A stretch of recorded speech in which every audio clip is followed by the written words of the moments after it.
All right, this episode is sponsored by Trekell Professional Art Supplies. So use the code WTD10 to get 10% off. Wait, hold up. You should wait for applause. I feel like all our listeners are like, about fucking time. Yeah, exactly. We did it, guys. We did it. We're finally making money off of this thing.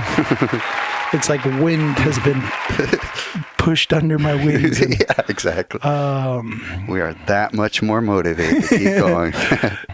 So the code again is WTD10 for 10% off Trekell products. So that is for their brushes, panels, and apparel. You guys have to go and use it. Yeah. So that we can keep them as a sponsor. Yeah. So easy. It's only 5 letters. Yeah. See, you guys are, I'm assuming everyone's using brushes nowadays. Yeah. If you're listening to this thing. So 10% off Trekell. That's pretty awesome. It is. Yeah. So yeah, you guys go do that now. Mm-hmm. Hold up. We'll wait. But yeah, we're super stoked on this. We're super happy. And it's a brand that we both can get behind, which is awesome. Yeah. I use their brushes regularly. Yeah, you have like you have like vintage Trekell. Mm-hmm. Yeah, I do. With the old green with the Comic Sans font on it. Exactly. Pretty soon Still in good shape. Pretty soon you can put those on eBay as like vintage Trekell brushes. Yeah, exactly. Yeah. Collector's edition. But yeah. A ton of amazing artists use it. Mm-hmm. Glenn Arthur is one of the pro teamers. Yeah. He's been on the podcast. So if you haven't listened to that episode, go listen. Yeah. It's an awesome episode, actually. I was just talking to him today. I was like, you want to hop on the podcast again? Nice. So he'll be on soon, I think. Awesome. And, or he said, yeah, so we just got to lock in a date. Yeah. My favorite part. Yeah. But yeah, Trekell. Hell yeah. Hell yeah. Awesome. All right. So on with the show. There were people there that were mad, and they were part of that Facebook thing. Oh. And they were like, but it was more about the funding than the thing. And you're like, you guys are garbage people. You're the worst. Like, you're why we have garbage murals going up with garbage artists painting with little kids and thinking they're doing something good. Mm.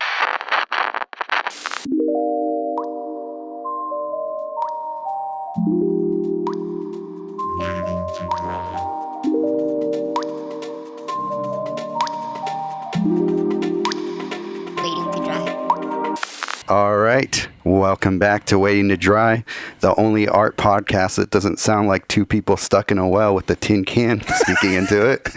Shots fired. Shots fired! My name is Sergio Lopez. I'm Josh Lawyer. And it's been a little while since we've been in the casa to record. Yeah. Back in the casa, just me and you, holding hands, looking deep in each other's eyes. Lips are getting slowly closer. Yeah. Kiss Me is playing in the background. Oh, shit. And then all of a sudden MJ walks in and it gets awkward. Yeah. It's like the parent that walks in on the teenagers. Yeah. Good times. So since we last hung out, we both got a year older. Yeah. Hell yeah. Happy birthday to us. Happy birthday. Cha-cha-cha. Yeah, I am 36 now. And I am 23. He is a genius. Another year we spent it separately because I think we did the same thing last year. Yeah. This year before my birthday hit, because I turned 33, before my birthday hit, I was like, I'm really bad at keeping track of my age or anyone's age or birthdays or anything like that. Right. And I was like talking to MJ and I was like, damn, I'm turning. And in my head, I was like, I think I'm turning 35, but I might be off. So I'm going to go one down. So I was like, damn, I'm turning 34. And she's like, nope. And I'm like 35. And she's like 33. And I'm like, oh, holy shit. I'm off by 2 years. That's hilarious. Yeah, because that's usually reserved for my dad to not know ages. So it's funny that you took up that mantle for yourself. Hell yeah. It's a thing. I got birthday blindness is what I call it. It's a disease. And birthday blindness. If you listen to last week's episode, name blindness, name deafness. Yeah. Yeah. Yeah, I suffer from a lot of diseases, so have pity on me, please. Right. But yeah, you had a good time, sounds like. Yeah, I drank a lot. A lot. Way too much. My body was not happy with me. I feel like this last week, my body was recovering and still is. Yeah. As I sit next to a glass of vodka and soda water. Yeah. That's what happens when you get older. It takes longer to recover. But yeah, it was super fun. We hung out on the river for 3 days. 2 days. And I went to the casino the day before and got rich. Yeah. You and your cousins got rich, sounds like. Yeah, we all made money. One of my cousins was extremely drunk, so that was fun. And hitting on every girl at the casino. But yeah, good times. Nice. Yeah, I was doing a Plein event on that day in Benicia, doing a little one-day event. It was more just to see some friends and just trying to make a little bit of money doing it at the same time. How'd that go? Well, let's see. I did it with Heather Martin also. Shout out to previous guest to our podcast, and our mutual friend Franklin Lay. He's probably listening to this podcast as well. Shout out. Yep. Shout out. And yeah, it was a pretty good time. It was we painted for half the day, and then it was a fucking hot ass day though, so we were wiped out already by the end of it. And so I ended up with the honorable mention award that didn't come with any cash prize or anything. But Heather walked away with first place, and so she got a little bit of cash. What's up, Heather? Yeah. Trying to share that? Yeah. I think she pretty much shared it with me for treating me to birthday lunch and ice cream. So it was a win-win. That's cool. Yeah. And good for Heather. She's new to the game. She's just killing it, huh? Yeah. She just did an event in Michigan, which she killed it at too. Nice. Is she painting when she does plein air? Does she do gouache? Yeah. Damn. I know.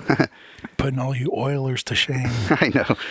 Yeah, and she was saying that she thinks that events on the East Coast do better than California, and there's probably a point to that because. What do you mean do better? Oh, like artists, like just overall. Like sell better? Sell better, yeah. That seems to be more collectors out there. It seems like there's more of a tradition of collecting landscape art out there. That makes sense.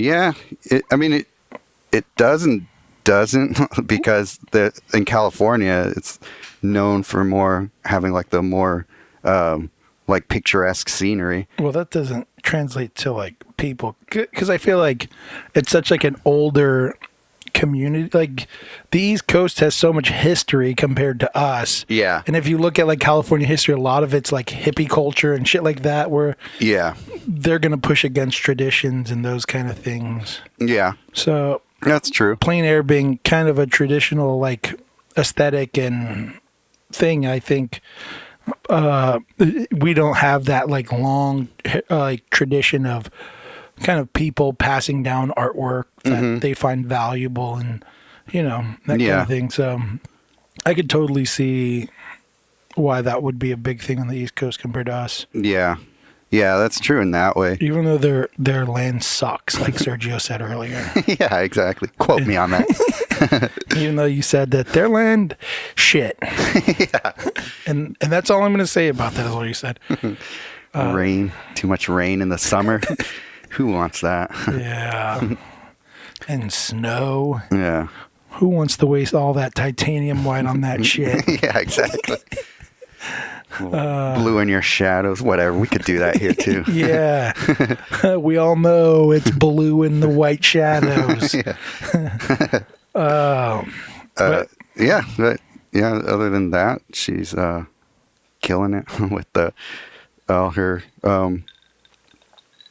travels. So yeah, good for her. And then you came back and you hung out with another ex-podcast guest. Yeah, with Tony Giraldi Brown. Nice. Almost forgot the G part. Yeah, now I got to one-up you because at my birthday, we had Felicia, Ellis, and Eden. Yeah. We're just going to name all of our guests this whole podcast. And MJ. Oh, wow. Yes. Just putting me to shame. Suck on that, Sergio. We all know you're the more popular one, okay? No, I was just trying to beat you at the whose podcast guests were at your whose podcast guest was at your birthday party. Yeah. You could have been there, Sergio. You were invited. I know. I had prior plans, I guess. I should have invited Tony. I don't know why I didn't do that. I always like doublings. I literally didn't invite. MJ did most of the inviting. Actually, I just invited like my cousins and my buddy Vil and a couple other friends. Yeah, I'm horrible at that kind of shit. But yeah, good times. Yeah, we're older. I literally think the day I turned a year older, my hips started going out. Oh shit! I was like, is there a hip pain? I actually don't think it. I tried to. We had to hop a fence. Oh yeah. I got fucked up doing that. Long story. What we do for beer, I guess.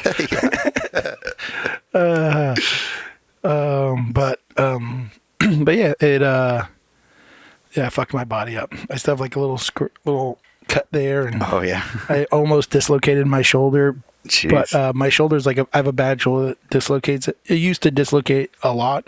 How did that begin to happen? Playing basketball. Funny enough, I used to play a lot of football. Nope. But basketball, really? I like had my arm up in a weird area, and then I was playing against my cousins, and one of them pushed me, and it just like flung it in a weird way, and it was just like, and I was like, well, my shoulder is dangling off my body right now. Shit! They my just arm dislocated. And then I was like, grab it and pull it, and then someone grabbed it and pulled it, and then you could just see it kind of like snapping like a rubber band, just like, oh. Damn. And I was like, I think it's good. And I just had to like, I used a t-shirt for a wrap and just kind of like kept it there for a week or so. I was like, I'm back in it. Did you play through the pain? No, I was done for that. I couldn't even like, I could like lift my hand like to like my the height of my chest after maybe like a couple minutes of just like slowly moving it up. It was not fun. Good times. But I almost fucked up my shoulder, hopping a fence and then on the river, doing something stupid too. Okay. But yeah, it's whatever. I'm used to it in a weird way. I don't think I've ever done anything. Have I dislocated anything? No. The closest thing I've ever had to really fucking up any part of my body was skateboarding. And it wasn't even like doing a trick. It was just the board kind of slipped away from me with my leg still on it. So it kind of twisted my knee and leg forward. So I feel like I probably slightly, probably like partially tore a ligament or something in there. It sounds like a hyperextension. You're probably fine. Yeah, no, it's fine. Yeah, it was a long time ago. But like for that, like a while, you probably like.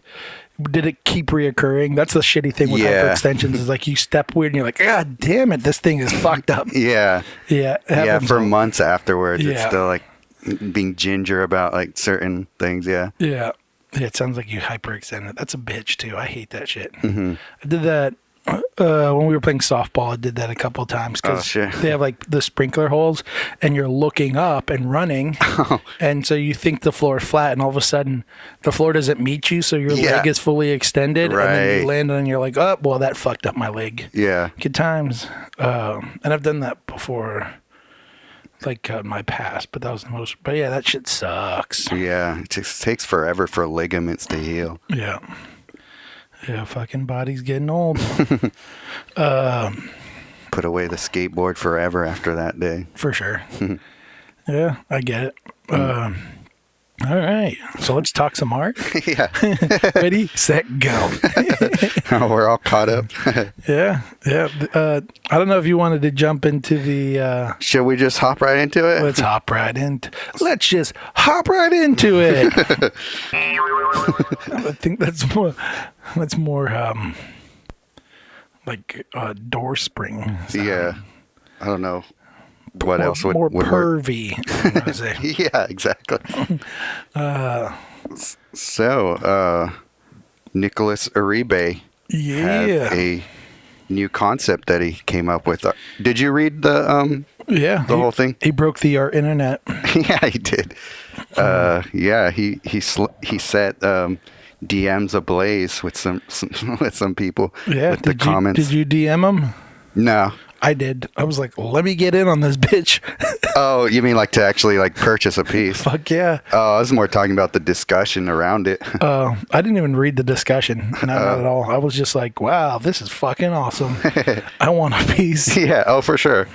So maybe I'll just try and skim through some of it here. I don't know if I want to read the entire monologue, but should I? Yeah, you can read his. Yeah, I feel like it's not that long. Okay. So, as some of you may have already heard, in 2020, I'm embarking on a 2-year project, which I hope extends indefinitely.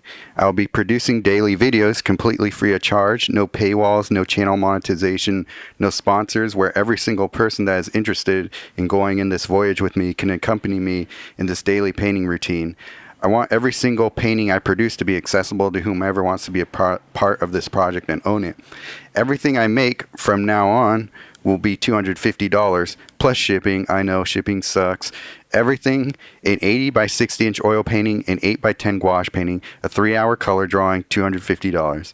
I've thought about this for years. I know that the people who have bought my work for tens of thousands of dollars initially won't initially won't be happy with this, but if I can try and explain it simply, each and every one of those hundreds of people that have bought my paintings for what they consider a fair price are making this wonderful moment possible. All of my life experiences have led me to this. Pricing in art is an artifact designed to create a gulf between art and human beings. A price tag has always dictated an artist's worth. I'm fine stating that from now on I'm worth $250. I think that it is a price that will aid me in being able to do more paintings, but also a price that goes against everything that the art market stands for. It is a price that is not a price. Every gallery director that I consider a friend will know that this was always my path and will smile. I think there is a whole unexplored universe where normal people like you and I can rely and support each other. Why a 2-year project? Because the amount of money that I have saved up, I think, will last me 2 years. So to honor this commitment, all these paintings are $250 plus shipping. Gouache, oil, paper, linen, all the same. If you're interested, DM me, as you did. I will be doing some videos starting on November just to get my mojo going and to work out kinks. Thank you to everyone who has supported me for the past 20 plus years. You have made this moment possible. Love you all and wish me luck. Life is about regular people supporting regular people. All right. So let's get into it. So what was your first initial thought? My first initial thought was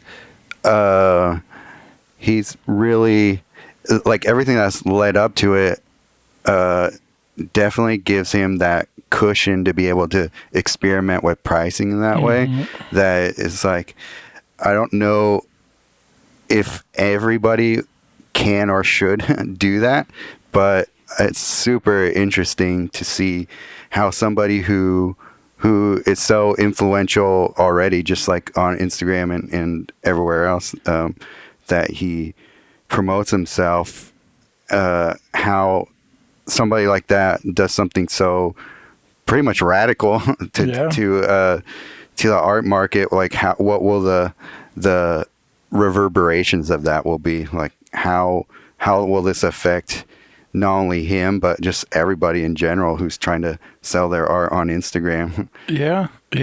it kind of reminds you of like when Louis C.K. first did the $5 for special thing. It's like, well, shit, now we all have to post our things for $5 or whatever. It's like, I don't know if that is necessarily true for art, but it kind of reminds me of that. Yeah. Yeah, what it reminded me of was very similar to what Banksy did with the shredding of his painting, but in like a very positive way. Do you know what I mean? He's almost like pointing at the problem, but then saying, here's my solution that I think can be sustainable, which is a way more productive version of Banksy shit. Banksy was pretty much saying, fuck the art market, which artists say all the time. Always are like, fuck the art market. But what he's saying is so interesting to me. Like I got so hyped off of what he was saying. I was like, fuck yes. I mean, I know he lives in like South America or something. Yeah, he lives in Colombia. I'm sure like the cost of living there is way lower than California, but I do really like the idea, because that's the issue I think a lot of artists have, is that we have to kind of put ourselves in a rich person's point of view a lot of times. You hear artists, like, you have to like think of what a rich person would want. For the most part, I don't think a lot of the people I know do that, because, you know, I mean, we're going to sell to like rich people, but they're not like the standard rich person that you probably think of. They're more like, I don't know, like we get drunk, shit faced, and talk shit with them, you know, like it's a little different. But there is this part of you that goes like, how do I like allow people that don't have a shitload of money to own my work? And I think a lot of times that's where prints come in, and that kind of stuff, where you like merchandise, because it's like, you can't afford an original, so here's this amount, like here's this thing that's a lower price point, so you can own something, you know, and that's what you get. But for an artist of his caliber to kind of be like, and I'm gonna do this shit for such a low price, it's like, holy fuck. That's awesome. Like, I don't know, I got super excited about it. But yeah, I don't know. It's I don't know, I really think it's a cool thing, and I think it's like it's gonna be cool to see how it plays out, I think. And I mean, obviously, there's a huge amount of people who are like, "Holy shit, I'm gonna get my hands on one of those," which I totally understand, because I'm one of those people. And it's kind of, I don't know, it's almost like he's being a socialist in a weird way. That's actually, I was talking with somebody about that too. I was actually going to bring up, try and find that conversation I was having. But yeah, I totally was thinking that too. I was wondering if that has anything to do with what he's going for with this, like trying to. It seems like it's gotta, like, it seems like his political beliefs beliefs kind of political. I don't know if he would consider that, or maybe his life beliefs or whatever. Right. Yeah. Kind of is leading him towards this thing where he's not trying to make art for super wealthy people, but more for just people. Which I've been thinking about recently in general, of just art in general. That's our biggest misstep. Fine art in general. I think their biggest misstep is that we made it so that rich people, so that it's only accessible to rich people. And how the fuck do you pull that back? So when I saw this thing, I was like, holy shit, he's a genius. Like, it's, I don't know. I was going to talk about this, even like something similar to this, even before this Nicolas Uribe thing came up, and I still plan on talking about what I want to talk about, but it was just cool to see someone trying to tackle this in his way, which I'm not going to necessarily go that route, but there is a part of me that is going that route. And I think is even financially better in a weird way if you think about certain things like that.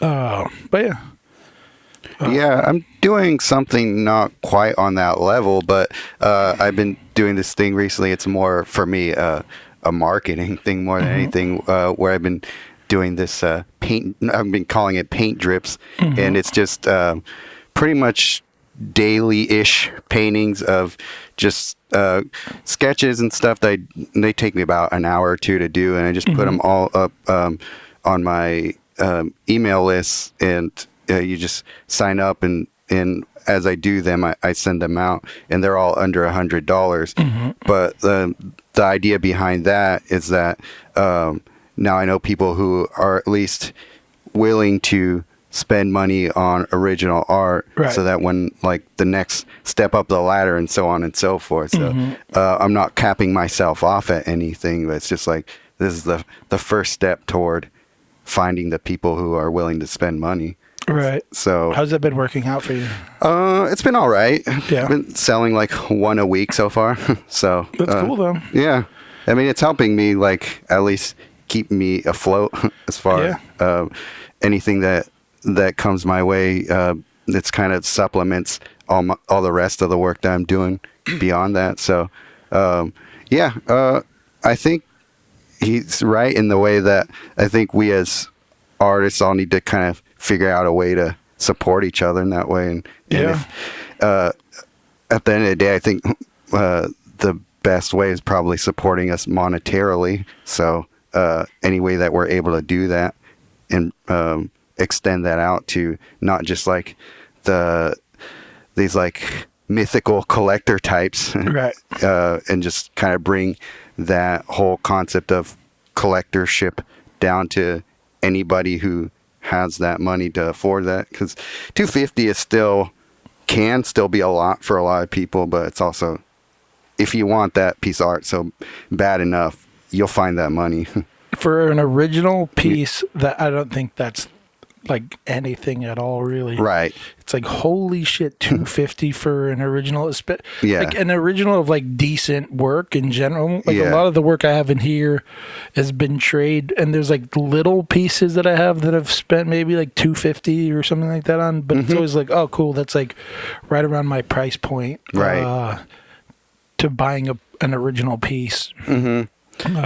But yeah, when it comes to his work, when he's going to sell stuff like a giant piece, it's going to have to be like a lottery system or something, right? Like, how is he going to that's how he make it fair? That's how he did the 5 pieces. Oh, did he? Oh, okay. Yeah, because he had like hundreds of, on his next post, he's like, oh, wow, like hundreds of DMs, so we did a lottery system. So I'm assuming whoever got it already. Yeah, that makes sense then. But yeah, I think that's probably what it's going to be in general. I think, at least he said he's doing it for at least 2 years, so I think for the next 2 years it's going to be, fingers crossed, I get one of these things, which is like the counter to, it's like the like, if you got like pros and cons of this thing, it's like, well, even if I have $250, I still can't buy it because it just ends up being a little lucky as well. Yeah. But I mean, still, I don't know. I'm stoked on it. But so one of the ideas I wanted to kind of bring up today, that I've just been kind of thinking about, and I put it in writing. I don't actually have the writing here, but is we've talked to, or so there's a lot of times where you'll like watch something about like an artist, and we've talked about it before, how like the business of art is very important.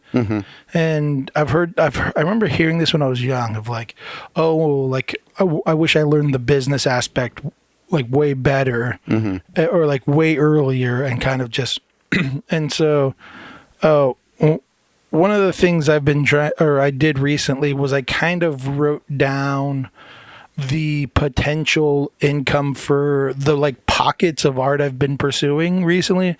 So rather than just pursuing fine art, which I've done for so long, now I'm like, we're doing it's like fine art and like murals, and like I have like a lot of things going. Not everything is like up and running yet, but like I'm just kind of trying to tackle a lot of things at once, and and then kind of putting that in like on paper and looking at it and seeing what I would actually need to make in fine art to like feel like I can live. The amount of money that I used to think that was compared to once I did that, I realized I can bring that down way lower than I expected. Oh, really? Oh, yeah. Okay. So the idea is like, if I can land a couple murals, it's a big chunk of money. And then I've been doing these like art doodle things, and it's like if I can try to do one a week, that's like I can, and I'll try to sell those. Hopefully I can make like one sell a week or whatever. Then that's a chunk of money, and it's like an easy just this cost plus times 52 weeks in a year. And then so you start like taking away these chunks of money from like the overall amount of money I would hope to get annually. And then you go like, oh, well, if my fine art would only have to make up this much for me to feel comfortable kind of doing what I'm doing. To me, it was like way less than I ever expected. And then I kind of would think, with that number, thought like how many paintings would I have to do on my average price to like hit that, and it's like 15 paintings or something like that would have to sell. Yeah. And they would have to sell at a low price point for what I'm actually charged, like probably like half of what I'm charging, which is actually pretty good because galleries take half. But, you know, there's also like the idea of trying to move, like working with galleries is cool, but also like trying to make more sales separate from the galleries is also another thing I'm trying to focus on. So yeah, I don't know. I just thought it was interesting. I've never done it before, but I've also just kind of focused on fine art and nothing else to the point where it was like, if I have to quit my job, I should be making this much in fine art. Yeah. But the ability to like even just cut that in, like say if I wanted to pursue murals, right? And the amount of money you can make from murals, if you enjoy doing murals, is a good chunk of money.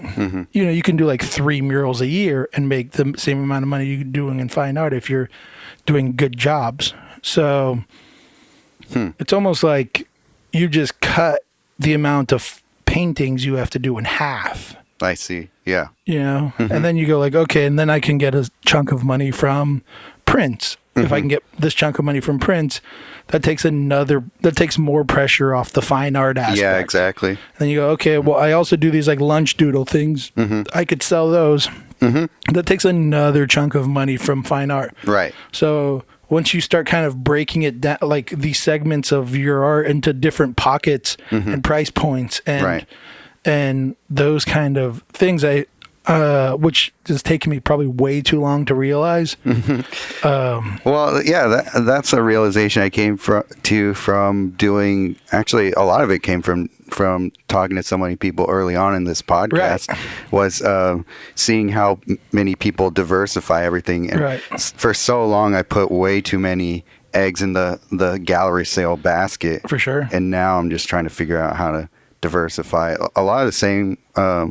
Along the same lines as you're talking about right now. Yeah. So, and it was just, I mean, even though this clicked with me in my head, I still didn't like, I think putting things down and like how much I think I could make off of these pockets of art was like a realization that I can not focus on the price of my paintings moving up steadily. I could almost be like, I can do it with my prices almost even going down a chunk and still feeling comfortable making it. And not only that, but probably selling more art because it's at a lower price point. Yeah, exactly. So like this whole like diversifying your art in into different price points and in little sections of the art world was just like seeing it on paper was like, oh, like I could really do this, you know.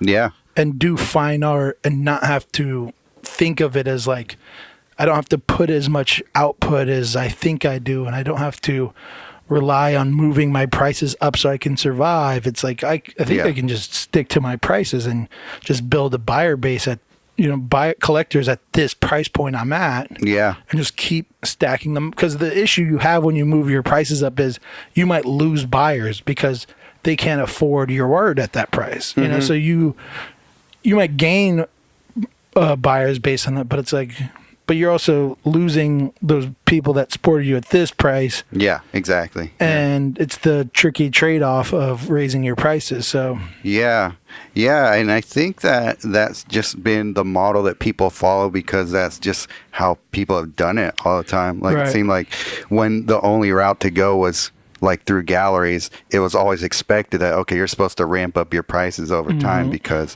that's just what you're supposed to do as you gain like stature in the art world. Right. But yeah, I mean, I've heard so many people who start to lose collectors, and then when you get to that point where you think you have these high ticket collectors, and then there's just less of them to go around. Right. And so when they stop buying your work, you have nowhere to go because you can't sell. You can't like drop your prices down. At least traditionally, you're not supposed to be able to drop your prices back down. So fuck, where do you go? Those are called stupid traditions. Well, yeah, that's what I mean. It's like, well, now somebody who, like Nicholas, who's decided, okay, I'm just going to do that and see what happens. It's like in this day and age, you're able to do that because who's going to tell you no? It's like a gallery can't say, like, I don't think he's in that like world where they have any sort of influence on him, like where they can tell him what to do, or else you're ostracized and you will never sell work in our fancy galleries anymore. It's like, well, I don't need you in the first place. Yeah. I don't know. I love what he's doing. It's great, and it's so smart. But yeah, I don't know. It's I just want to see how it plays out, really, because I feel like the people it's going to more affect is the rest of us selling our art, because at the same time, if you want to buy a Nicolas Uribe piece, each of us, we can only make the pieces that we make. Like, we're the only suppliers of that. Right. So we can still charge whatever we want, and it's still the only way you can buy it. Like, even if we sell our stuff for $500 flat rate, it's still the only place that you can get an original Sergio Lopez or Joshua Lawyer. So I don't know how much it will affect individual artists in general, or just overall, like, if that puts kind of a ceiling to the rest of us, because like, well, this guy decided that original art is worth $250. So what does that mean for the rest of people selling? I mean, I think that's like a flawed way of thinking about it, because if you've ever seen Nicolas Uribe paint, you will know that he can bust out something really fucking amazing in a very short amount of time. Right. So like, if you probably broke it down hourly, it would still be that he's making more money hourly than we are making on a piece that's priced way more than his, because his hourly rate is he just does it so fucking fast. Yeah. So effortlessly. I mean, this is why he's great as well, because he's so fast and so effortless. Yeah. And so in a way it makes sense based on his style that he can do this and sustain it. It's like he can do a piece a day, sell it, like I don't think there'll be a piece he doesn't sell in this next 2 years. Then you go 365 times 250 times 2 years. He's not like not making money. Right. You know what I mean? Yeah. Like it's kind of a good model for him. Oh yeah. I'm not saying it's not a criticism on his, what he's doing, as a model for himself. Right. It's just like, if it will, it can't be implemented like art worldwide. Right, yeah. Well, I mean, that's because his style allows it. That's the point, is like his style allows him to do that, which is great. And if anyone's like, well, he does these and he only charging $250, it's like, well, you've just mistaken like the whole, you just are flawed in your thinking. That's always the issue with people that paint slow too. It's like you paint really slow and you take a lot of time on this piece. And if you do that well, it sucks because you can do, there's some artists that'll do like fucking 3 pieces that year. And it's like, how the fuck do they survive doing that? Because it doesn't make any sense. Those are people who get into teaching like full time. Yeah. Yeah. His concept kind of reminded me a little bit of what this artist Joshua Bean kind of does, or at least his way of thinking about it. He did this actually really good interview on different podcasts where he was talking about how he kind of structures his art and business, where he basically says that he creates $1,000 worth of product a day. So the way that breaks down is like, well, that either means I'm painting like 4 little small paintings, or I'm working on a big painting that, if broken down in like 7 days, it's going to be like a $7,000 painting or something like that. So that's how he structures it. And he's just like, as long as I'm selling the work and I as long as I'm producing that amount of work, I'm pretty sure that I'm able to sell it, because when you actually break down that price, if he can bust out like a 9x12 painting for like in a few hours and sell it for, I don't know, $400 or $500 or less maybe, and he can do like 3 of those a day, and it works out to roughly $1,000. Right. Then yeah, it's just speed is on your side when you work that way. So I guess speed is a little bit of a factor in your pricing, for even sure. though people don't really think of that. I always get mad at the like square inch thing. I'm like, that's stupid. It should be like an hourly rate. You should be thinking of it like what's your hourly rate rather than what's your fucking square inch, because that makes way more sense to me than the other. If you're going to go by like a breakdown like that. Yeah. And that kind of... Yeah, he's definitely going... Joshua Bean is definitely going like hourly rate in that way. For sure. And he just has a... But that's... I mean, I don't know. I that makes more sense to me than the other... Especially now doing mural shit. You're like, fuck square inch shit, because this thing is huge. Yeah. Obviously, no one's going to pay me $1 million for this thing. Yeah, that makes sense too. Yeah, in the mural world, that's got to be how they do it. Right? But they go square footage, a lot of them. Oh, really? Yeah. Oh, okay. And I'm like, I mean, that's the issue with art, is like pricing. It's such a weird, like, how difficult is it? How much does this piece, like, how complicated is the piece? Square footage or inch or whatever, the amount of, difficulty ends up equating to time. And it's like all these little, like, how much do you love the piece if you're making art for like art's sake rather than a commission or some shit like that. Yeah. So yeah, I don't know. Yeah. Yeah, it's kind of been an exercise for me doing the paint trip thing I was talking about, because I kind of force a bit of a limit on me, because I'm like, well, I know I'm not going to make that much money on this anyway, so I can't spend too much time. And it's kind of made me be a bit more efficient in my techniques as well, trying to figure out that like sweet spot of like what I can do in an hour or two, and how good can I make a piece in an hour or two and not spend too much of I guess time on it. I guess it's similar to how it works for you when you do your lunch doodles, right? But even I think in painting it comes out that way as well. Like if you look at a lot of my work now, it's like the parts where I really want to focus on detail are very focused, and then everything else is like broken down and kind of like simplified or just done as quickly as I can, because I don't even like, if this spot doesn't have anything to do with the overall thing I'm trying to say, then I don't give a fuck. Like it's almost like I can make sure it looks aesthetically good and like it helps the composition and all that shit. But yeah, I mean, I feel like artists have been doing this forever. Like, you know, everything outside of it just gets looser and looser, you know, until you look at rocks and it's just like a blotch of paint or whatever. Right. Exactly. And that's because speed is something that should be taken into the equation as far as your work, because I mean, we're trying to produce as much as we can to survive. And if it comes down to like, you know, like what's his name? Bean? Something? Yeah, Bean? Joshua Bean. Joshua Bean. It's a tough name to remember, that first name. Like if you think about it like him, I mean, I think a lot of people should be thinking of it like him. Like, how much?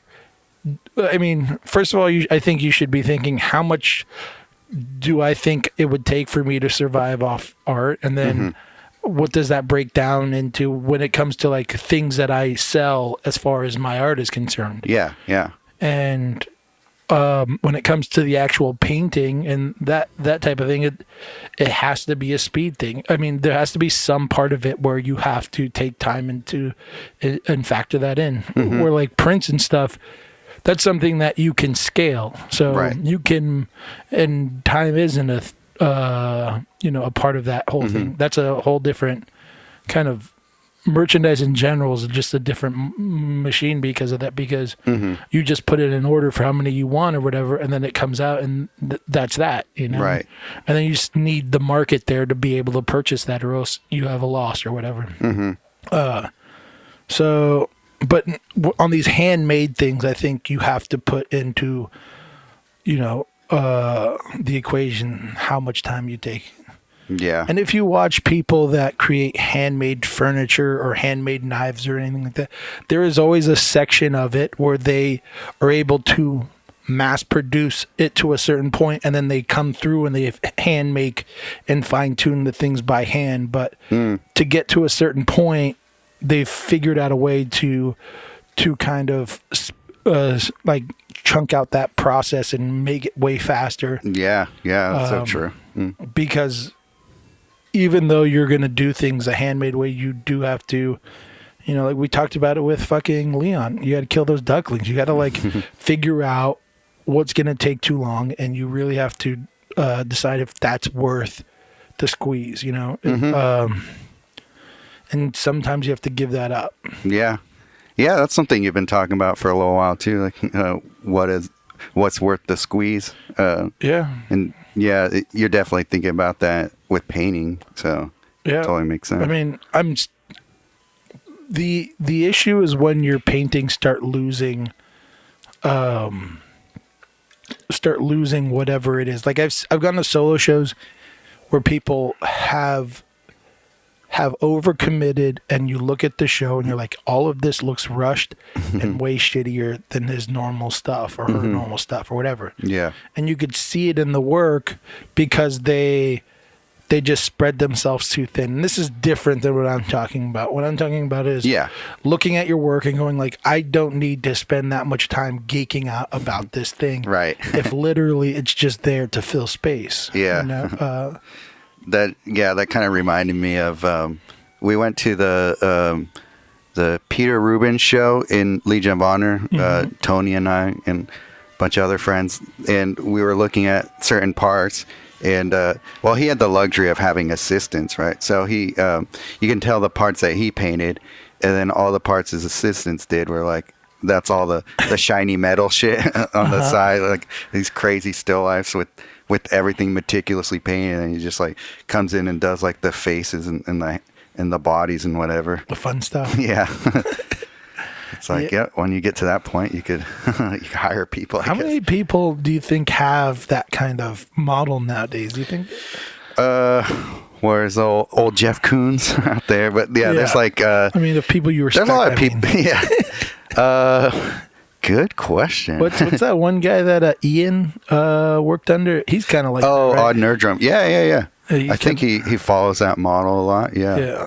There's probably, I bet, more people than I even know do that. But that's a good question. I'm not sure. For sure. There's another keep it under wraps, it seems like. big art thing I feel like going on in the world. The Jeremy Mann last show. Did you catch that at all? Oh, was it like last show? Meaning like, I think his last show. Oh, really? No, I didn't. So. I didn't catch that part of it. Yeah, I believe he's doing his last show ever. Wow. Okay. Is what I thought. I might be dead wrong about this. Don't quote me. Yeah, that might be. Is it the one? It's like Evoke Contemporary. I think it is. Yeah, and they're running his Instagram right now. Yeah, I haven't actually. And I believe it's for his last show. look that up real quick. See what I could find, because this. Hopefully the ice cream man gets picked up. Yeah. Remember to tip your ice cream man. I was gonna say. Breaking news. Yeah. What if it's not even true? What if I'm just spreading rumors and shit? Yeah. Okay. You got anything? Jeremy in person with his final U.S. painting exhibition. Oh, U.S. During his respite exploring filmmaking. Okay. So I was kind of right. His final U.S. solo painting exhibition in Santa Fe. Yeah, I just don't know a lot about what that means exactly. Yeah, it seems like he's trying to pursue filming. Yeah. Which it sounds like what he was talking about in his when we went to go see his film in San Francisco, the Q&A afterwards. He's like, "Oh, this medium I like a lot more than painting right now." So right. It's a tricky thing, I think, with artists. We just have this weird thing where, like, once we're bored with something, we want to move on to something else. I know. So it's kind of like this curse is like almost like I'm finally successful at this thing I've been pursuing for so long. It's like it's kind of boring now. Yeah. So let me pick up this thing that's a challenge. Yeah. Is what it seems like to me. Maybe I'm dead wrong. I don't fucking know. Maybe I'm simplifying this complicated matter. Yeah, probably. I don't care. Yeah. But yeah, I mean, I don't know. I just thought that was interesting. Yeah. Yeah, it sounds like that has a kind of a clear motive where he's like, okay, well, I want to pursue this other thing now for a while. So let's hype it up by calling it the final show. Yeah, maybe.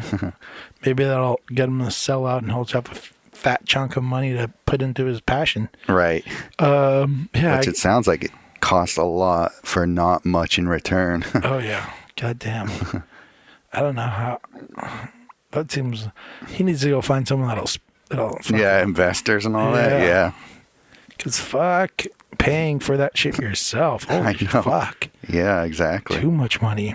But whatever. I mean, good luck and like Godspeed. That's the thing is like he's competing with just in an industry that's just fucking hard. Oh yeah. And the competition seems like so fucking strong. Just people that have just done this forever. Right. And yeah, teams that have just been around for a while now. Yeah. They're like fine-tuned.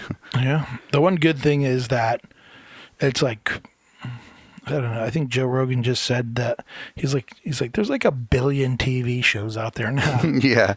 You know, it's like, remember there used to be 4. It's like, at least there's that. You know what I mean? At least there's like the ability to potentially get funded to make something. Yeah. You know, on a smaller scale or whatever with Netflix and Amazon and all that shit. Right. So. Yeah. I wonder what his end game is as far as, is this going to be a career for him, or has he saved up enough money to do this for a while and come back to it? I don't know. Yeah, he's doing the Nicolas Uribe thing in that way a bit. Yeah, I have no idea. Yeah, I just thought it was interesting. Yeah, no, I didn't even know about that. Yeah, that it was you're not the only one that's got some current events. Yeah. And I didn't even know. I'm like, I think. Yeah, exactly. Ace reporters on the scene. But yeah, I don't know. That was that. Yeah. Other than that, I got some shit I want to talk about. Oh, speaking of reporters, I'll bring this up for a sec. A bit of bragging on myself. Hell yeah, get it. So about a year ago, about a week ago, a reporter from the Press Democrat here, local paper in Santa Rosa, reached out to me about doing a story on me. And it's like, oh yeah, of course. Like, nice. Why wouldn't I be into that? And then we just kind of, I don't know how it works in the news world, but I guess something came up, and so. Just got put on the back burner. Then a couple weeks ago, he reaches out to me again. He's like, "Oh, I haven't forgot. I still want to do that story." So this week, a photographer came to my studio, took a bunch of pictures of me painting. Did you mention waiting to dry or what's up? I did not. What the fuck, Serge? There's still time. I'll email him back. By the way, local artists do podcast. / podcast host. Yeah, exactly. And then, so earlier today he came in and interviewed me about my art and stuff. So nice. Looking forward to that article possibly coming out later this September. Good. And so I will make sure everybody knows about that. Hell yeah. So wait, they won like an Emmy or some shit, didn't they? Or a Pulitzer? Didn't they win a Pulitzer? I'm not actually kidding. Did they? Yeah, I think they did. For what story? Do you know? Was it for news? I don't know. Oh, really? I could fucking look it up real quick. Yeah. They posted it on the Reddit account, Santa Rosa Reddit account. Oh, okay. Like when it happened a while ago, but I feel like it was, maybe I could just look at top post all time. I bet it's going to be up there. Oh, the fires, flooding. I forgot to. Okay, yeah. Press Democrat wins Pulitzer Prize for Pulitzer. Is that what I said? I don't know. I don't know if is Pulitzer? It Pulitzer, Pulitzer. I have no idea which way you're supposed to say it. But for wildfire coverage. Boom. Okay. Yeah. So you're being covered by the Pulitzer Prize winning. You know what's funny too is like putting that on the resume. The mural we did recently. Yeah. The press Democrat was there, but you were like, who wouldn't want to talk to them? They wanted to talk to us, and I was like, leave me alone. Yeah. Because they had like some ice cream social in front of it with little kids. Oh. There, and it was, I don't know, weird situation. Well, yeah, I guess for you guys it's different because it was. Are you referring to like the mural defacing story? No. Oh, this is the pink one we just did. Oh, okay. So, our neighborhood's kind of a shit neighborhood. I mean, yeah.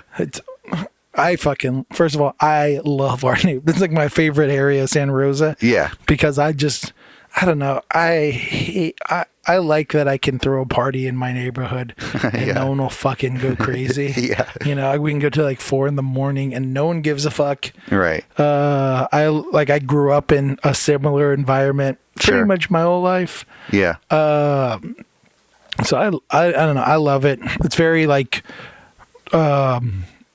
Latin and just culturally like more eclectic than most of Santa Rosa. For sure. Yeah, absolutely. But there's also like shit funding here. Like they made a fucking gravel park, which is right next to our mural. But it's literally, instead of a sandbox, they put gravel in the fucking thing. Oh, okay. And you're like, who the fuck decided that you should put gravel in a fucking thing? Like, it was so stupid. It's the saddest. They painted the floor green instead of it's like asphalt floor that they painted green instead of having grass. Yeah. It's like the stupidest fucking park ever. I don't know how much the city funding went to that, but it's like not enough, apparently. Not enough, or just maybe don't do it then. You know what I mean? If you're not going to do it right, just be like, you know what? Fuck that. Yeah. Save that money for something better. But yeah, so back to there's like a boys and girls club. I think they just call it the club now. Yeah. That's right next to the mural we did. And so they did like an ice cream social, and we made like little baseball. I don't know if you saw that. We did like baseball cards. I have one on the desk. I'll show you. After. Awesome. Nice. But we did like a really quick like mock up of like like the standard baseball card kind of style, and then we just put the mural in it for the kids. Oh, okay. So like a tops, like exactly. Oh, that's cool. And then I know no one can steal that from me. I think Plague like brought it up, something like that, and I was like, fuck, that's a good idea. I was like, I should do that. I was like, I should do that, period. I should do a show where everyone designs a baseball card and then we make baseball card packs. I was like, that's a cool idea. So scratch the Pog idea, make it baseball cards instead. Oh yeah, the Pog idea. Yeah. Both. Yeah. Who needs me to curate a gallery? I'll fuck that shit up. Look out, Spoke Art. Yeah, exactly. But yeah, both copyrighted or whatever it needs to, so you can't copy them. Right.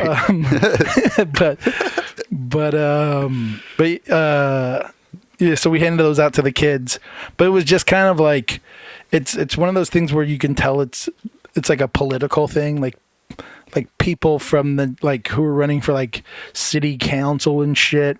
What did I say? Council, city council, and all that kind of shit. They're like there and like shaking hands with each other. Okay. Blah blah blah. There was also like a little bit of random hate from a group of fuck faces. That were mad that we got this mural. Right, that whole thing. Yeah, we talked about that.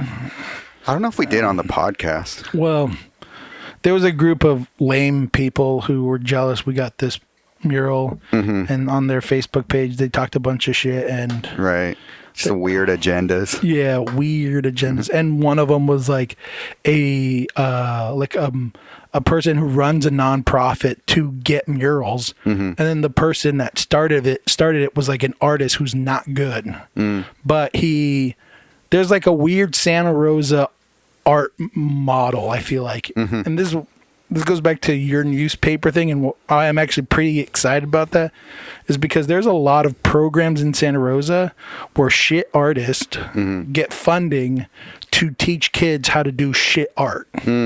Yeah.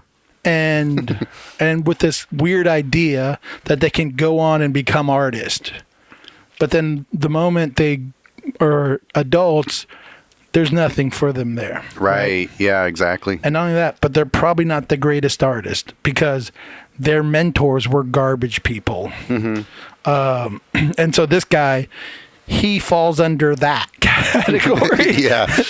Of like a guy who makes his living. He lives as a working artist. Yeah. And he does it by getting a lot of city funding because he works in... me and these children are going to make a mural together. Yeah, yeah. And it's a garbage mural. So good on you, man. And so one of the reasons we wanted to get murals in the first place is like, we want to make good art in our community. Yeah. And then shit artist is all of a sudden offended by this. And they're offended that we got funding, which we didn't. I mean, we did get funding, but we donated our time. Do they take it like you're stepping on their toes when you come in? Fuck these people. First of all, the two main people that did this thing, they both don't live in this neighborhood. Right. Yeah. So they're leeching off. They're getting funding to do murals in this neighborhood. So they leech off the funding for this neighborhood to have themselves live in nicer neighborhoods than the one I live in, and then talk shit about us who live in this neighborhood, doing a mural in our own neighborhood, and spreading a bunch of shit hard to make people feel like we're being shitty people. So like this is even beyond just that Facebook thing? Well, they're all like... It's all like weird Santa Rosa politics shit. Yeah. That's what I mean. It's like going to the thingy, it was like all, like even that artist that like spread that, he was on that gate, sent the image to the lady. He was there and he was like, he was trying to talk to us and be like, we started a good discussion. It's like, with who? It seems like you guys talk shit and a group of people who saw the post decided that you guys were wrong. Yeah. And you guys are now trying to call that a discussion. Yeah. It's not a discussion. You guys just went at it super negative, and a couple people were like, maybe you should wait till it's finished before you make up your mind. Yeah. Rather than, it's just garbage people. Right. Who play the politics game rather than standing behind their artwork and believing that they're good enough to make whatever things they want to make. Yeah. And that's kind of, we were at this thing and it was very much that. It was very much all politics and no art. And we were having these weird conversations with people where they were like, they were saying things that never get said in an art community, but are very political. Like, right. Oh, everyone should have an opinion before you do the mural on your work. And you're like, well, then how would the work ever get made? Or how do you think we would be able to make good art if everyone gets an opinion on it? Because everyone will just find offense somewhere. Art won't be made that way. Right. You have to have a point of view and then present it. It's like, if we don't get to say to fucking musicians, that song kind of makes me sad, maybe make me a little happier. Right. Like, you don't fucking put input in an artist thing. You take it in and then decide if you like it or not. And that's that. It's like in TV shows, that cliche sort of thing of like when, especially in comedies, or like when something is designed by a committee, it's always a shitty thing that gets ridiculed on the show. Right. So it's like, how do you not understand that at this point? Yeah. I mean, and as far as like comedy as well, if I think about them and the fucking torture they must be under, because literally everyone that's not a comedian all of a sudden recently is like, you can't say these things as a comedian. You don't, and they're like dictating that art form. Right. I'm like, holy shit, they have it bad. Like, at least for, I mean, this is my little bit of like people thinking they get to put input into my work. Not saying I shouldn't be a little aware of that it's community art and maybe not paint like a butt cheek spread open or something like that. Obviously I'm going to keep it public friendly. But at the same time, it's like, as long as it's, not offensive to the majority of people, right, I'm okay with it. But it seemed like the outrage really came from jealousy in this predicament. There was a weird comment that we've been referring to when we talk about it, where the lady, she posted, look at this shit coming up in the neighborhood. Or she didn't say shit, but like, look at this coming up and blah, blah, blah. And like, it's about this and which it wasn't. And whatever. And she like went on this rant. And then the very first comment, I think, like, was like, maybe you should wait till it's done. And then, before you judge it. And then her response was, well, look at that scissor lift right there. And you're like, what? What do you mean, look at the scissor lift? That has nothing to do with the image. Which tells me what your agenda is. You're mad at the funding, not at the artwork. And there were people there that were mad, and that said they were mad, and they were part of that Facebook thing. And they were like, but it was more about the funding than the thing. And you're like, you guys are garbage people. You're the worst. Like, you're why we have garbage murals going up with garbage artists painting with little kids and thinking they're doing something good. This goes to something I wanted to talk about, which I was thinking about. This is a total segue, but sure. The other day I was talking to MJ, and I was like, I remember when I was a kid and I would see like random fireworks while I was on the freeway. Like, I would be driving past. You might not have this experience because she didn't. Okay. But we used to live near Great America, and we used to drive by like Candlestick Park, where the 49ers would play, and things like that. And every once in a while, you would drive past them, and you would just see fireworks. And I remember as a kid, like spent fireworks, like ones that have been shot off and they're just like the remnants of it, or like fireworks stands, like at night. Oh, people shooting, setting off fireworks just randomly. No, that didn't happen here. What else? There was something else. And so as a kid, I used to see that, and it used to blow my mind. Because I didn't know that Great America was there. I didn't know Candlestick Park was there. I just saw fireworks. Okay. And it used to be like, wow, that's awesome. And I used to like have like play out these storylines of what the fuck is going on in that little section. And I also knew that on like the 4th of July, when we would go and see fireworks, that it didn't have that magic to it. Like, it wasn't as special seeing fireworks on 4th of July as I did spontaneously seeing it, like driving on the freeway. You know, it was like, wow, Right, okay. that's something like, look, there's fireworks over there. Yeah.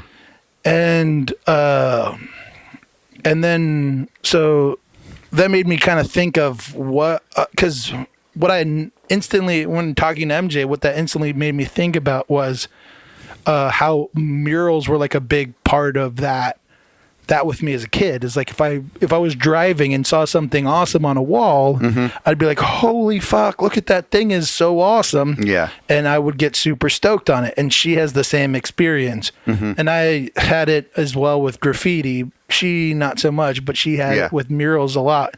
And both of us can kind of look back at those as that, and kind of saying that was one of the big reasons why we became artists, is seeing these like amazing things on walls. Yeah.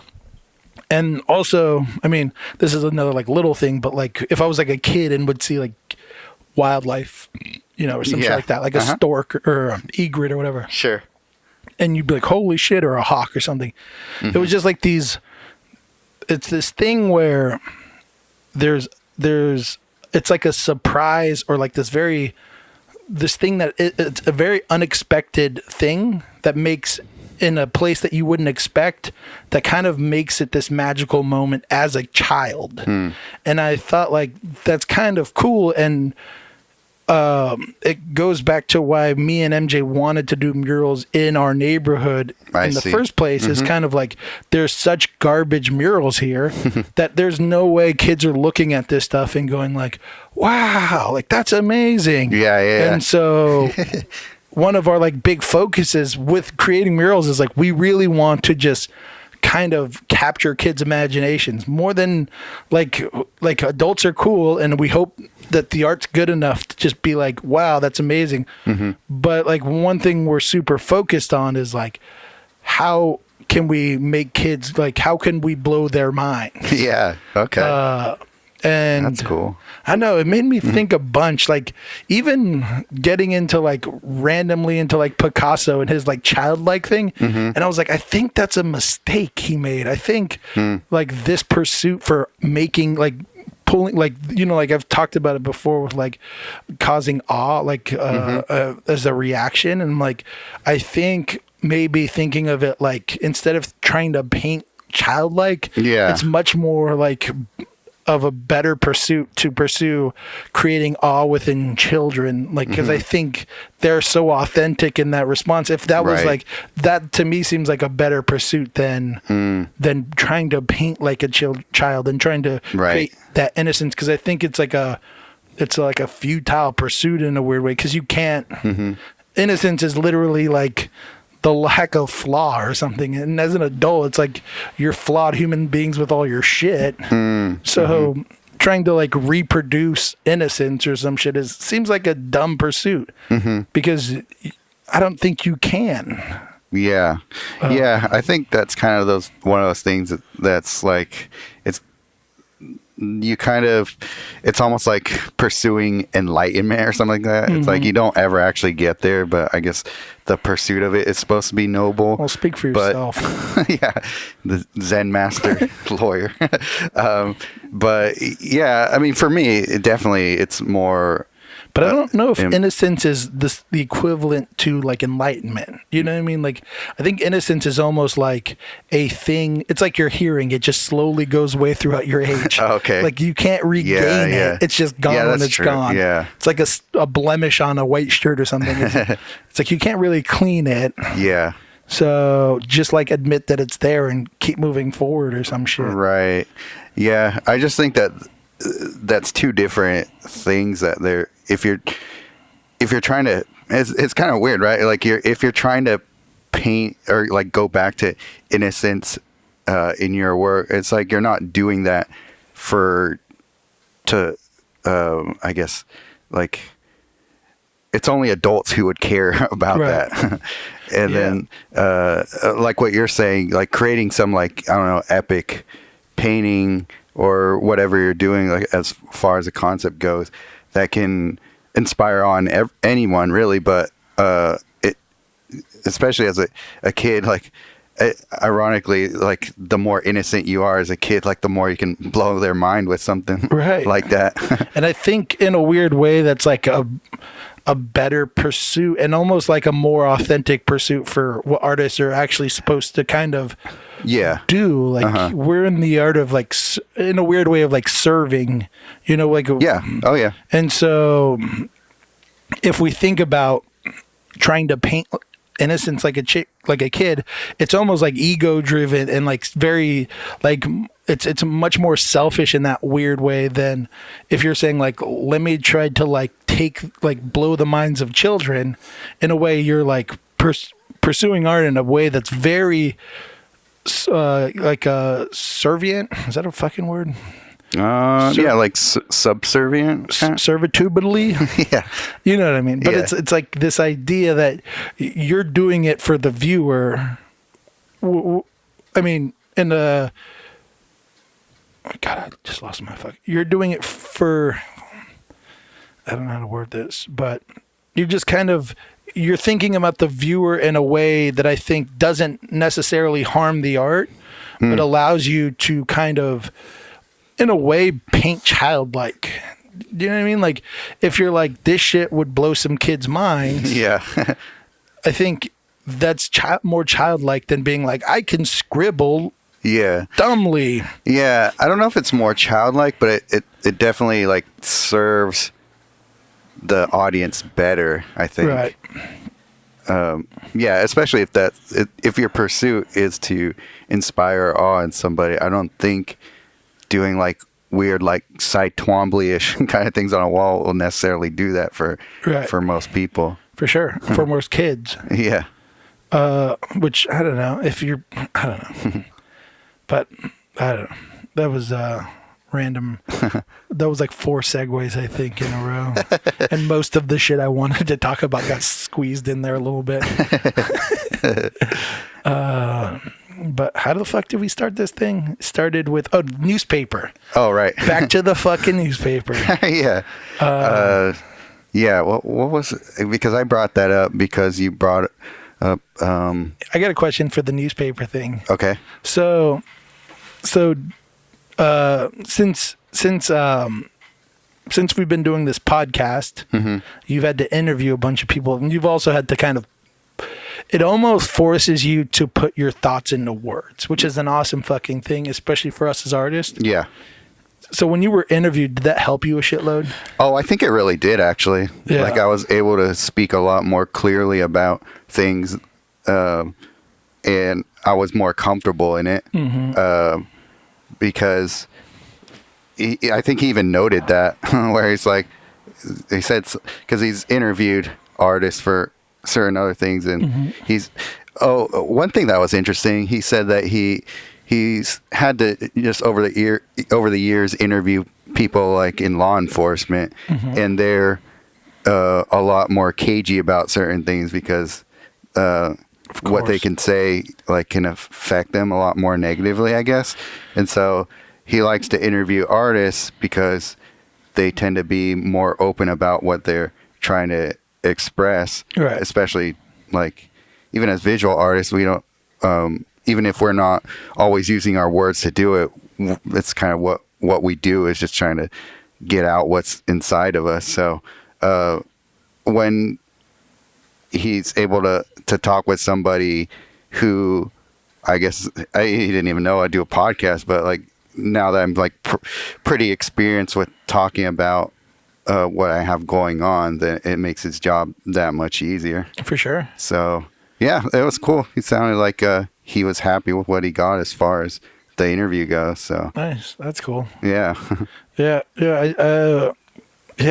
I've had to do like a little bit of press stuff with the mural shit. Yeah. And I noticed that almost like immediately. I was like, if I didn't do the podcast, I would be a nervous wreck right now. Yeah. So that was cool. It was cool to notice and cool to hear. Yeah. No, it definitely, I could tell my experience with doing the podcast came into play with that. Hell yeah.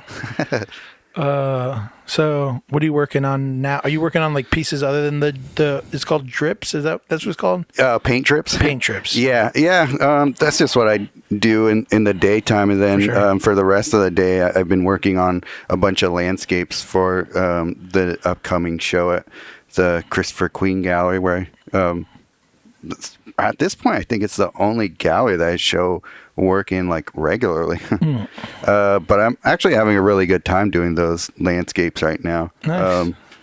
It's like my favorite thing right now. That's awesome. So that's been good. It's I've been able to go to the studio a lot, just focusing on that, just because I put aside most other art pursuits for now, and just focusing on that. But I'm having a good time. It's kind of nice not like to have a pretty clear-cut objective, and like not have to intellectualize it too much. Just get to the studio and just put paint on the canvas. For sure. Kind of nice. Yeah, I could see that. Yeah, because your other like style is kind of like in the weeds a bit, like you're figuring a bunch of shit out right now. Yeah, exactly. And it's like, back to basics. It's like, I love this too. Yeah, for sure. I can get that. That makes total sense. Yeah. Nice. So yeah, I'm working on 7 new paintings right now. I have one done, just one little 5x7 done so far. But they're all coming along. I'm actually I think I'm pretty well on schedule, like for the first time in forever. Nice. So I'm learning from your time management skills, I guess. You're welcome. I should start another side business of like being an art manager. Yeah. Or an art trainer. Right. Yeah. Personal trainer for artists. Yeah. But yeah, I don't know. That's cool. I know I have like a crazy amount of art shows this in 2020 with Barbara Walters. That joke's gonna get old. Yeah. Doesn't mean we're not gonna do it. Yeah. But my time management's gonna be it's gonna be tested. Yeah. So we'll see how that goes. Yeah, because you're still trying to pursue all the mural work too, right? Yeah. At the same time. Mural work and a bunch of other random shit, and fine art. And I took this year pretty light. I was like, I'm gonna keep it light, and I feel like I still wasn't that light. Yeah. And next year, it's gonna be pure chaos. Well, at least we're only doing this bi-monthly. Bi-weekly? Or is it bi-weekly? Or? Yeah. Oh, okay. Bi-monthly means we do it once a month. Or once every other month. Oh, okay. Yeah, that's what I mean. Which one's... Okay, never mind. Yeah, that's what I meant. Yeah, which actually is way more of a load off than I expected it to be. Yeah. It's actually... I feel like for me, it's so much better. Yeah. I mean, I'm sure some of the fans or most of the fans are not or listeners, I should say. Fan sounds weird. Yeah. Most of the listeners are probably not too stoked on this, but I don't know. For me, I get to gather my thoughts that I'm thinking about for a while, and and even the guest, I've looked forward to it rather than trying to draw at straws and be like, oh, what the fuck are we going to talk about this week? Yeah. Or even trying to find a guest for that week. Yeah. So yeah. Yeah, you first have to even find the person, and then you can start to think about how to, I guess, tailor the conversation to them a bit. Yeah. But yeah, it's it's like you said, that you get to bank your kind of thoughts a bit more rather than trying to rush them out just because you have those 2 hours to fill. Yeah. Yeah, it's so much less stress. I enjoy it so much.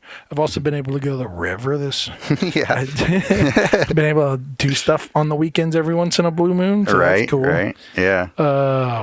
But even what you're saying about the audience, I mean, from what I've gotten for the feedback, they're like, well, I'd rather it be every other week than never. Right. So. Yeah. Yeah, now we got Trekell as a sponsor. Shout out. Yeah. Remember Waiting to Dry. What is it? WTD 10? Yep. Yeah, use that code.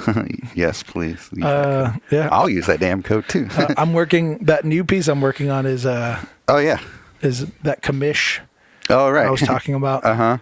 Your dream commission. My dream commission. So that's been super fun. Nice. How far along is that, like percentage wise, you think? Maybe 60, maybe less, maybe 50. I don't know, somewhere around there. Most of the hard stuff is I'm past. I mean, there's still like I gotta still go in on the face and the hands a little bit. But other than that, I got that little house to make and a couple other things, and MJ's way farther behind than I am. She's having way more issues with her bees. Suck on that, MJ.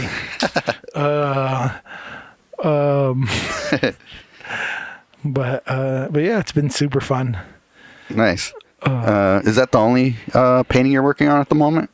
Yeah, but I have to start working on a couple for a bend. Okay.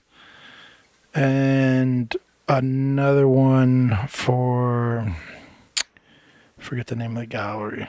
The one in New York, Stone Sparrow or something like that. Oh, yeah, I can't remember the name of that one either. I forget it too. That's cool. Yeah, so I got to start working pretty soon. But I'm just happy to be working on a painting. I feel like I haven't painted in so long. I really need to get in the habit of like painting as much as I draw. That's my new goal for next year. Oh wow! Art-wise, do you think you'll start bringing any paints to work? Yeah. No, because I don't want people to talk to me. Oh, okay. I don't want to make a scene because I fucking hate people at my work. Okay. They're lovely people, don't get me wrong. I just hate being there. Yeah. And, and they just it sucks. And I feel bad for them. Sometimes they'll say things that aren't like, that aren't mean, and they're not anything negative or anything. And I'm just like, you're the fucking worst. And they're just like, all right, have a good day. Right, yeah. I'm like, you fucking have a good day, dumbass. Or it's just like the most like, what would you call it? Just like the most vanilla comment or something like that. Exactly that. Yeah. Oh, that weather, Yeah, exactly. Like, okay, bro, leave me alone. Right. I hate that shit too. Yeah. Oh yeah, I made some potato salad this weekend. Cool. Yeah. What'd you do? I don't know. We just kind of just hung out with the granddaughter. Okay, well, goodbye. Just do something interesting, like hurt yourself or something. Yeah. Have a good story. Tried to smuggle a bunch of beer onto the river. Hop a couple fences, run through a bunch of raspberry bushes, dislocate his shoulder, have to walk down a cliff, and then jump in the water. Is that too much to ask for? If you're not going to do that, just don't even open your mouth. Yeah, just say like, not much. Yeah. Even when they asked me this, because one of the guys, he has the same birthday as me. He's like, oh, how was your birthday? I was like, it was good, man. It's like, okay. I just walked away. He told me everything about his birthday, which was his granddaughter cooking him toast with peanut butter on it. And I was like, cool, man. Bye. I got drunk. Bye. Yeah, I can't do it. I could never. My whole life I've been bad at that, though. It's not even these people. It's just, it's even like, I remember this lady, she talked about, she was like a friend of a friend, and we were at a bar, and she was talking about how she got pulled over. And the whole story is just like she got pulled over, but she talked about it like she was a badass. And I was like, you're garbage. Like, your stories suck. A lot of garbage people getting called out this episode. Hey, whatever your name was, garbage. But yeah, I'm a horrible person. I apologize. We're birds of a feather here. I completely understand your reasonings. But yeah, anything lighthearted we can end this bitch. How long are we going? Are we going pretty good? We're at an hour 34. Oh, we still got some time to kill. Well, we could get into the giant current event of the week. Have you tried the Popeye's chicken sandwich? I have not. Have you? I tried one the other day. How was it? It was decent. It was definitely not wait an hour in the drive-through for it. An hour? I didn't. No, I didn't. I saw a line. I was just like, these people are all here for a chicken sandwich. God damn. I was like, I'm out of this parking lot. Fuck that. Did you go to this one down the street? Yeah. That one had a line? Yeah. Damn.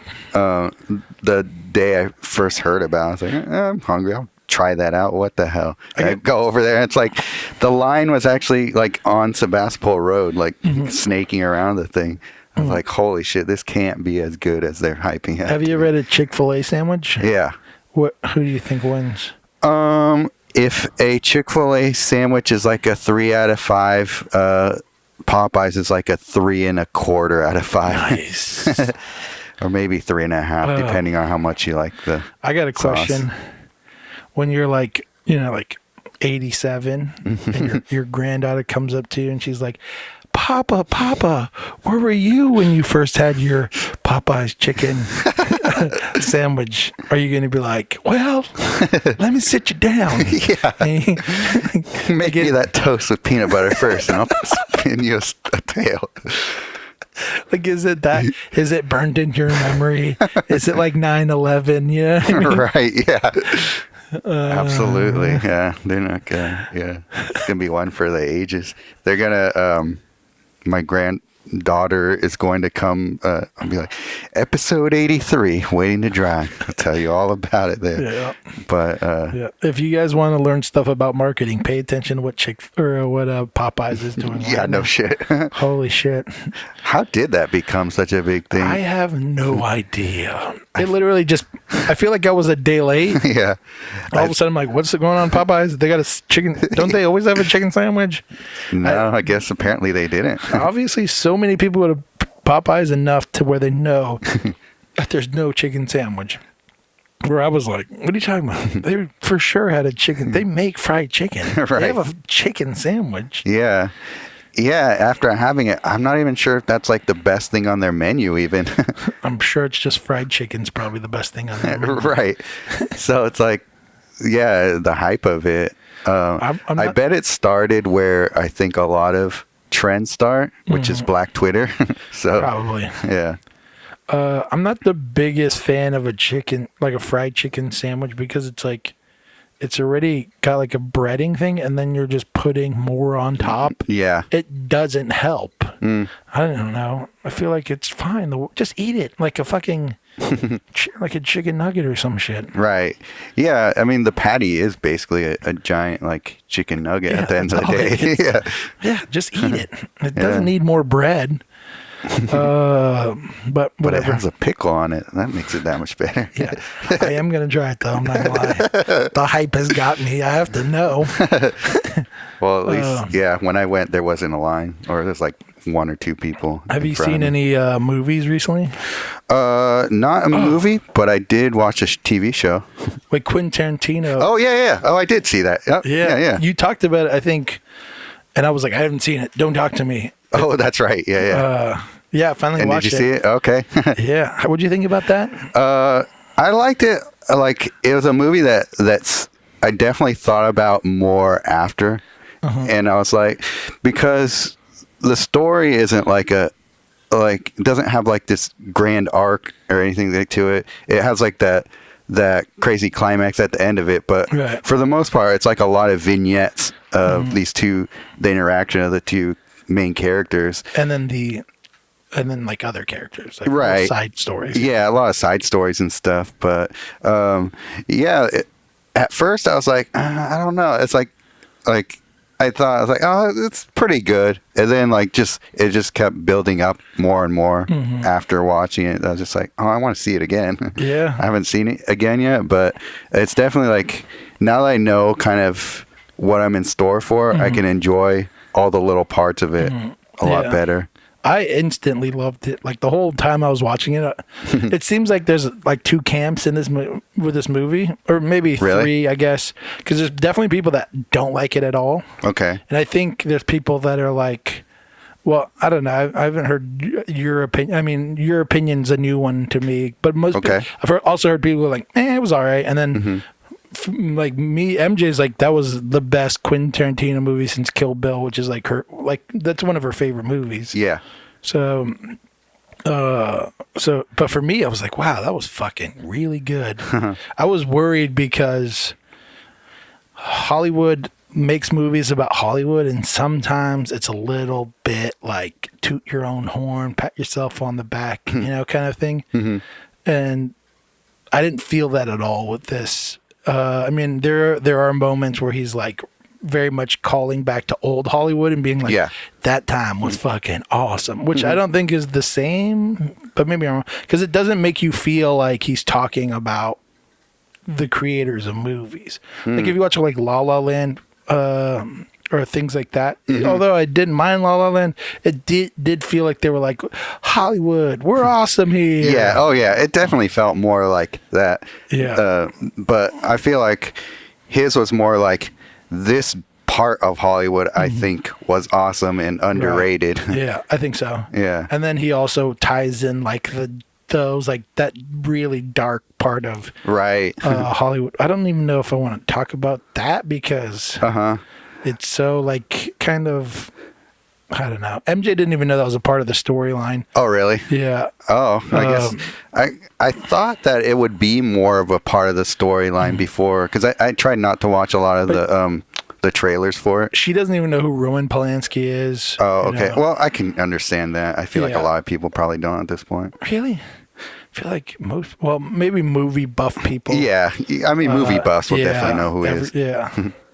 But what the fuck? But yeah, I don't know.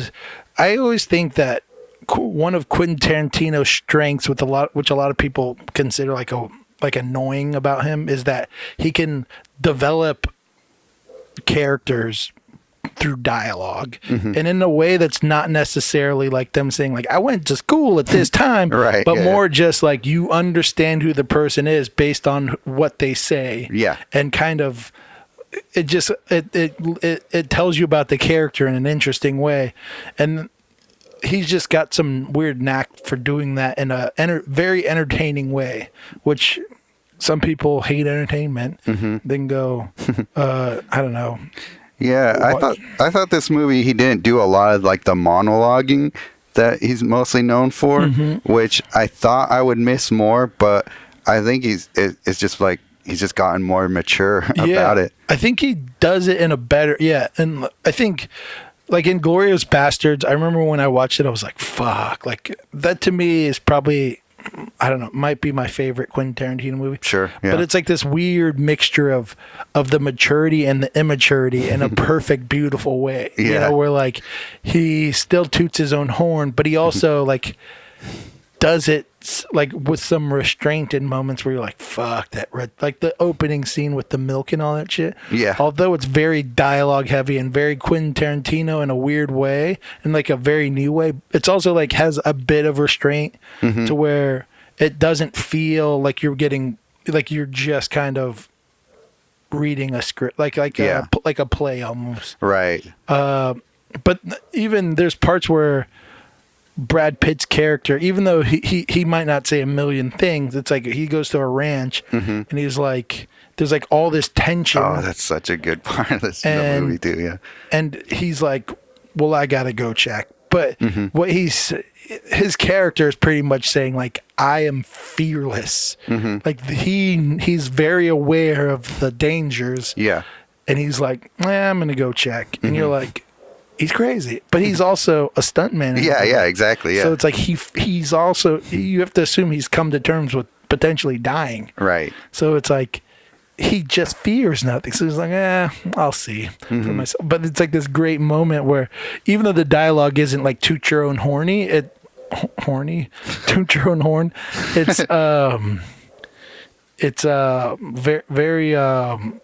It explains a lot about the character, you know, just through like a word. Yeah. And I mean, there's acting definitely involved, but it's so simple. It's such good dialogue. I don't know. Even though the dialogue's not like him talking about like a virgin and, you know, the meaning of that or whatever. Yeah. I think it's still great. I think, or like Royale with cheese. Right, exactly, yeah. It's like, I think he's pulled away from kind of that, because I think that also feels a little dated too when you watch like a Royale with cheese. It's not as great as when you first watched it. Sure, yeah. And so... Right, exactly. I think that maturity does allow him to do great dialogue without having to force it in a way. Yeah, he's saying more with less, if I can say that.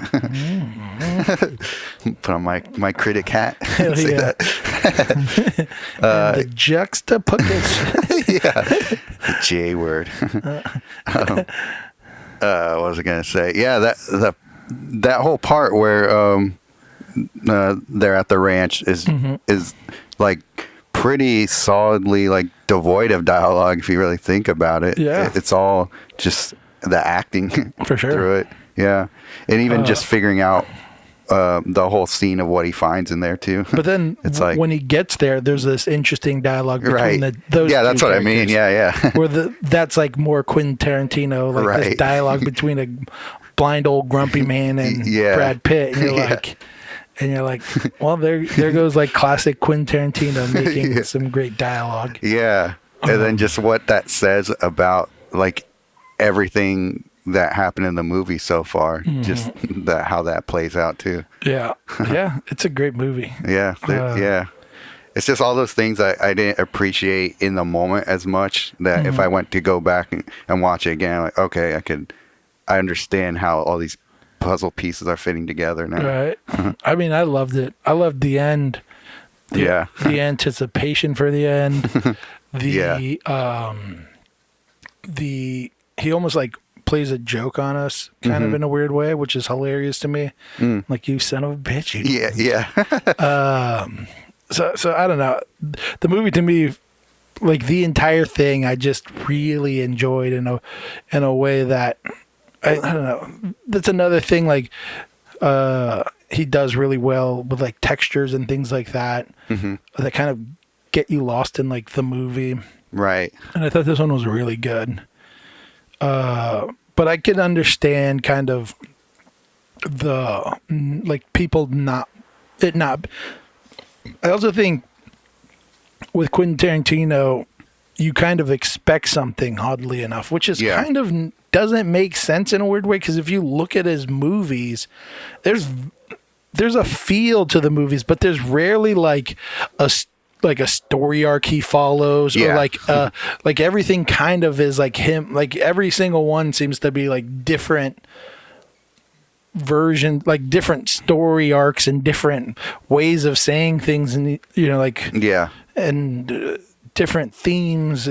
It all kind of feels old timey, or like it's all kind of based off of like the like spaghetti westerns and those kind of films. But he seems to do like a huge, like very different genres and whatever. What's the TV show you watch, by the way? I watched The Boys on Amazon Prime. Hell yes. Did you watch that too? I did. Yeah. Did you like it? I did. Yeah, me too. It is dark. It is. It starts off pretty dark. Right there. I know. There's the very beginning part with the guy and his girlfriend. I was telling MJ, I was like, all right, I'm gonna watch the show. If you don't like, you need to sit down, and because she like was like, why are you watching this show without me? She didn't even know what the show was. Okay. I'm like, all right, well, we'll watch the first episode. I'll rewatch it. So I stopped watching it so we could watch it together, and we're watching it. And there was a part in the show, like in the very beginning, that kind of like tells you that this show is dark. Yeah, it kind of sets the whole thing off, really, And we're watching, and then all of a sudden, like right before that happens, MJ pauses it and asks me a random question, and I'm like, push play. And I'm like, what are you doing? I'm like, you literally ruined the timing for everything in this next scene. Like the super important scene for the whole entire show. You just push pause on it.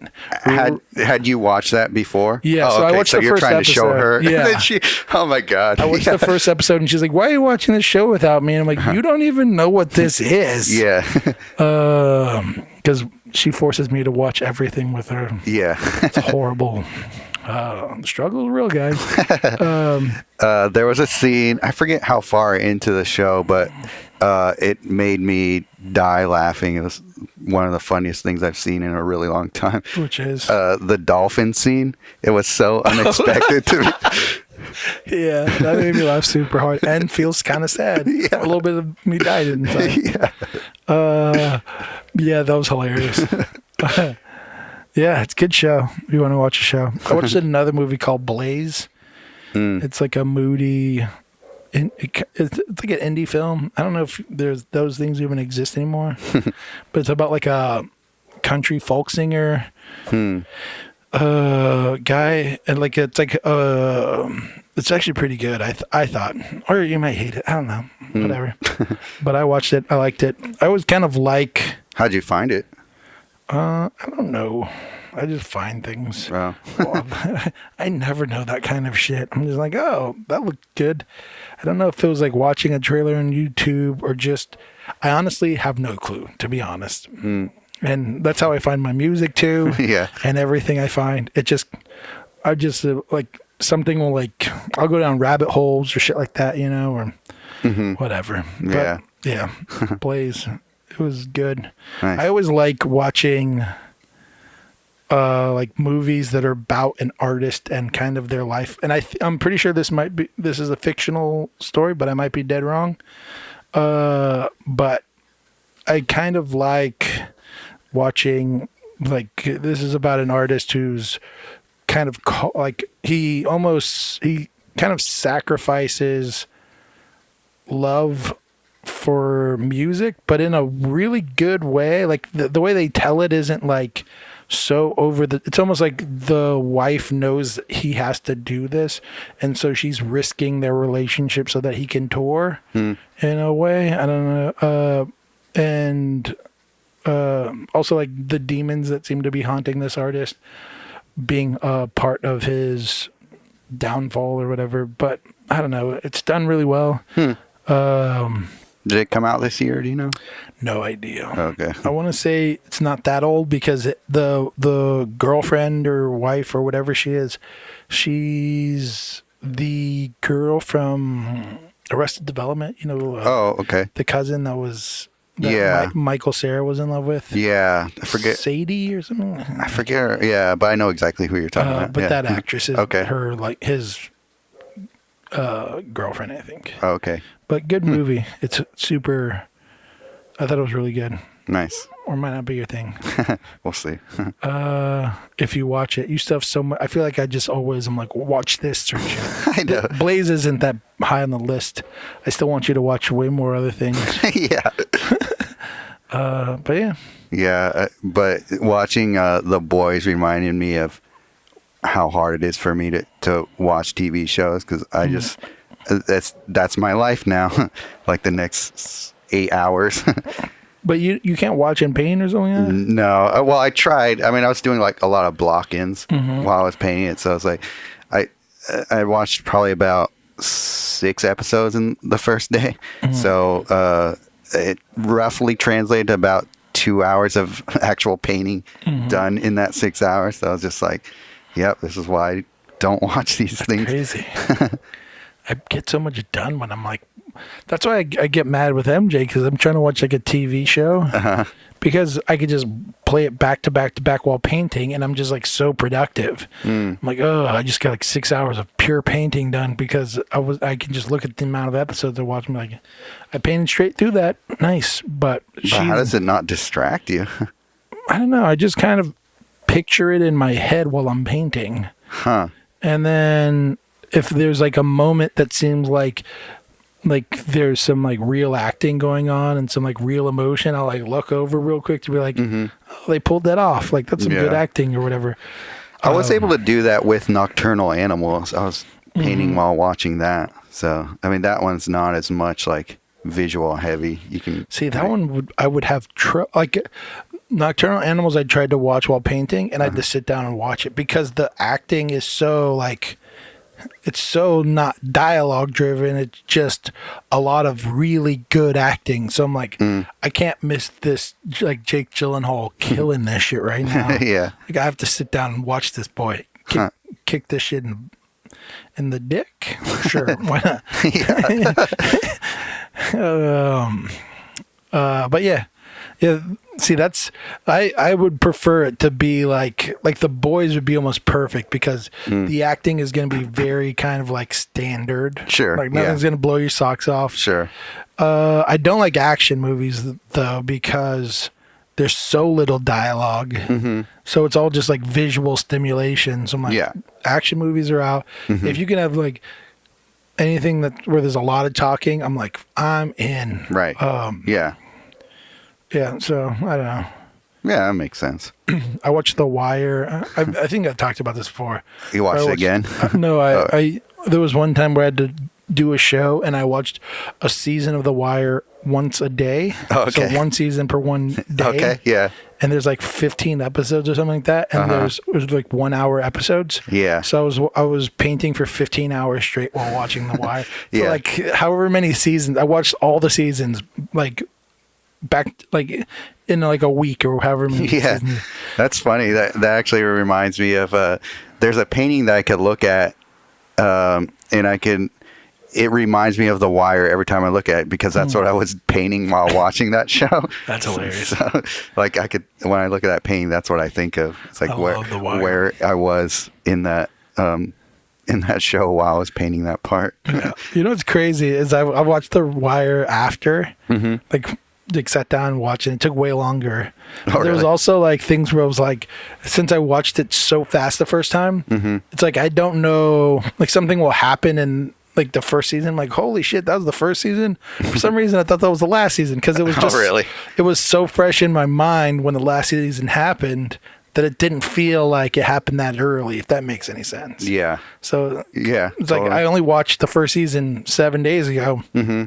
That shit's so fresh in my mind. I thought that shit happened way at the end. And and vice versa. It's like things that happened at the end. I'm like, damn, this happened the last season? Yeah. I don't remember it being that way. It's so weird. Yeah, because that actually sort of happened a little bit with me with The Boys because Heather started watching that show too. And I was asking her what part she was at. And I was trying to ask her, like, oh, have you gotten to such and such part? And I was like, oh, really? That happened like that far into the show? I thought it was like way early. Yeah, I know. It's crazy. Yeah. Binge watching is a son of a bitch. Yeah. But that's pretty much the only way I can do it. Yeah. If I don't, if it's a episodic sort of thing where I have to wait for the next week to do it, I mean, it's like luck of the draw if I'm actually going to go the next week back to it to watch it. Yeah. Yep. Did we do this thing? I think so. We're almost at 2 hours. By the way, everyone in the Bay Area, Leon's solo shows this Friday. Yeah. We'll be there. You going? We'll be, yeah. Yeah, we'll be there. So come hang out. You show a receipt of the waiting to dry thing, and Sergio will give you a kiss on the lips. Show me use the WTD-10. And you'll get a kiss on the lips by those luscious Sergio lips. World famous. Yeah. Yeah, so. All right. I think that's it. Yeah, go support us.